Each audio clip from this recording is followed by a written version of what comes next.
नमस्कार, मैं नियाज खान और आप देख रहे हैं एनएमएफ न्यूज। आज से 2 साल पहले यानी कि साल 2019 में आर्टिकल 370 जब हटाया गया तब इसे एक अच्छा फैसला माना गया था। लद्दाख के लोगों ने इसका स्वागत किया था। कहा गया था कि लद्दाख के लोग इस फैसले से बहुत खुश हैं और अब लद्दाख की तस्वीर बदलेगी। लद्दाख विकास की राह पर आगे बढ़ेगा, लद्दाख में नए अवसरों को बढ़ावा मिलेगा। लेकिन हुआ ऐसा कुछ भी नहीं। उल्टे ये नौबत आ गई है कि आर्टिकल 370 हटने के 2 साल बाद लद्दाख के लोग सड़कों पर आ गए हैं और प्रदर्शन कर रहे हैं। खुद को संवैधानिक प्रक्रिया के तहत 6th शेड्यूल में शामिल करने की मांग कर रहे हैं।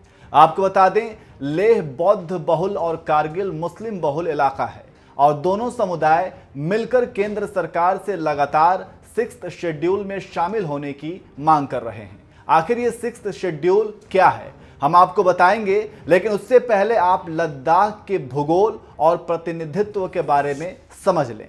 सबसे पहले हम आपको लद्दाख के प्रतिनिधि के बारे में बताते हैं। लद्दाख के इकलौते एमपी हैं जमयांग सेरिंग नामग्याल, जिन्होंने 370 को हटाने के बाद खुद संसद में बोलते हुए सरकार की तारीफ की थी। लेकिन अब यही लद्दाख को सरकार से संसद में 6th शेड्यूल में शामिल करने की मांग कर रहे हैं। चलिए अब आपको पूरा मामला समझाते हैं। दरअसल जब लद्दाख को यूनियन टेरिटरी बनाई गई तो इसमें 2 जिले बनकर सामने आए। इसमें एक जिले का नाम लेह और दूसरे का नाम कारगिल है। इस पूरे क्षेत्र से चुनकर एक ही एमपी आता है। अब इन्होंने लद्दाख को 6th शेड्यूल में डालने की मांग क्यों की है, इसको समझने से पहले आपको बता दूं, पहले जब जम्मू कश्मीर एक राज्य था तो जम्मू कश्मीर के विधानसभा में यहां से भी विधायक चुनकर जाते थे और अपने स्थानीय समस्याओं को उठाते थे।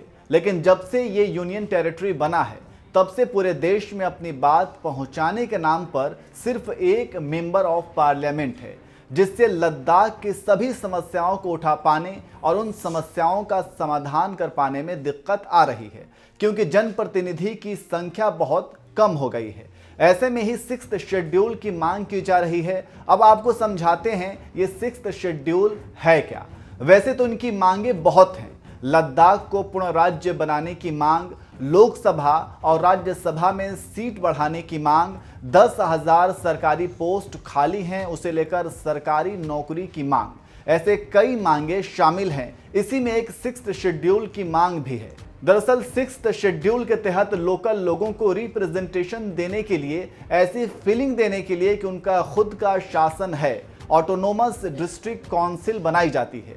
इसके अंदर 30 मेंबर होते हैं। इन 30 मेंबरों के पास कई काम करने की आज़ादी होती है। ये अपने क्षेत्र में शासन करने के लिए कानून भी बना सकते हैं, लेजिस्लेचर क्रिएट कर सकते हैं, जुडिशियल पावर रख सकते हैं, साथ में अपने क्षेत्र के अंदर सड़कों का निर्माण, लोगों को रोजगार देने की व्यवस्था, टैक्स लगाने का अनुबंध। जिस तरह से एक राज्य सरकार काम करती है वैसे ही इनके पास भी शक्तियां होंगी। वैसे आपको बता दें कि ये व्यवस्था असम, मेघालय, त्रिपुरा और मिजोरम जैसे राज्यों में पहले से है। तो आप समझ गए होंगे कि लद्दाख के लोग सड़कों पर उतरकर क्यों प्रदर्शन कर रहे हैं और 6th शेड्यूल की मांग क्यों कर रहे हैं।